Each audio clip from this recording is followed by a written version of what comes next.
Okay, this is the video over cell structure, analogy, and function.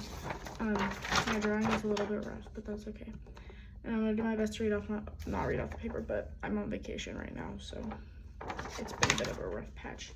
So starting off, inside the nucleus, you have chromatin. Chromatin are fibers that are composed of protein and DNA. They contain the information for synthesizing other proteins.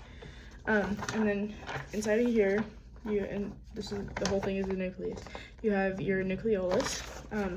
It's a dense, non-membranous body composed of protein and RNA. It's where ribosome synthesis happens. And then you have your nuclear envelope. I put it on here. Where is it? Did I not put it on here? Okay, apparently I didn't put the nuclear envelope on here, but it'd be right about here. It's a double membrane that separates the nuclear contents from the cytoplasm. It has the integrity of a nucleus and controls the passage of materials between the nucleus and cytoplasm. So your nuclear envelope, I can't believe I didn't draw it on here. It's gonna be this right here. And it controls what comes inside and outside of the nucleus. So it kind of acts like the cell membrane, but in a smaller, more condensed form. And you have your cilia and flagella. Where are they? Yeah. Cilia are right here, and then the flagella are like the little spindly fibers that come off of the cilia. They're motile projections attached beneath the cell membrane. They propel fluid all over the cellular surfaces, and the flagellum enable the sperm to move. And you have your centrosomes, which is right here, this little green blob. It's a non-membranous structure composed of two rod-like centrioles, one rod, two rod. It helps to distribute other chromosomes to new cells during cell division. Microtubules are right here by the cilia, inside the cilia. They're thin rods. They support the cytoplasm and help move other substances as well, and other organisms, not organisms, organelles. Peroxisomes, these little yellow dots right here. They're membranous sacs. They have enzymes in them that catalyze diverse reactions, including the breakdown of hydrogen peroxide and other fatty acids and alcohol. It detoxes alcohol. Okay, then your cell membrane, which is the very outside layer. If it was this plant cell, you would have a cell wall as well, but since this is an animal cell, it's just the cell membrane. It's a thin and flexible structure for the cell, and it's made up of lipids, proteins, and a few carbs. It controls what comes in and out of the cell. The nucleus, we talked about the nucleolus, but this is the whole nucleus right here. It's part of the cell. It has the genetic information right there, the DNA. It's enclosed in a double-layered nuclear envelope right there. It contains nucleoplasm that suspends the nucleolus and chromatin. It sends out instructions and tells the cell what to do. Then your ribosomes, I don't know where I put them. Ribosomes, little dots. Tiny spherical structures that are made of protein and RNA. They synthesize proteins and structural support. They're scattered all throughout the cytoplasm and are bound to the endoplasmic reticulum, which is also, where is it? Right here.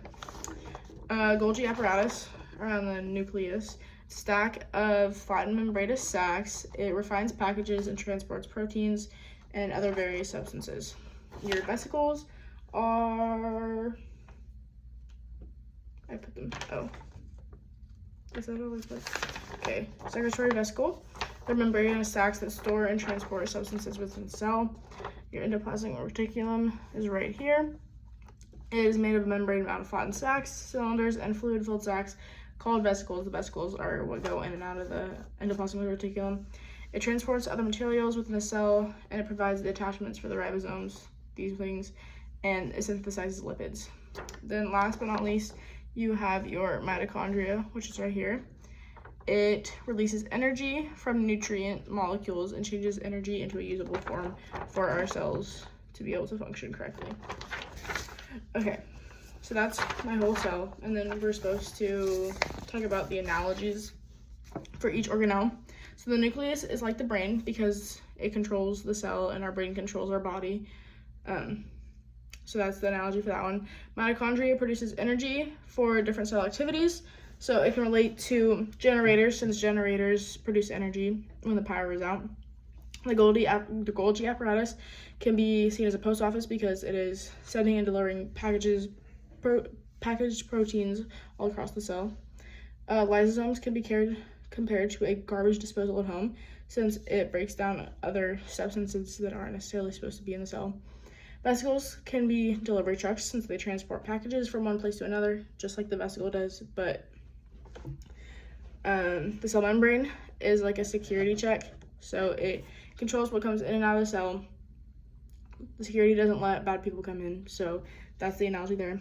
Ribosomes are compared to a construction worker since they show blueprints or genetic info and use different material such as amino acids. Endoplasmic reticulum can be related to workers in an assembly line when they assume different parts for a product in like a factory. Chromatin can be compared to a library since it is the DNA within the nucleus, and libraries contain every book. Like the chromatin is like a book that has all the information. And you can represent a gene. A nucleolus, it can be compared to a manufacturing supervisor in a factory. It kind of coordinates the whole nucleolus, coordinates the cell. And the nuclear envelope is a place with high walls with lots of layers of security since it protects the nucleus from like different substances coming in and out of that. The centrosomes are like traffic centers where signals are coordinated. Microtubules are a network of railway tracks connecting different parts of a city. And lastly, peroxisomes can be compared to a waste disposal facility or recycling center since they kind of get rid of all the unwanted materials as well. Okay, that's the video on cell structure.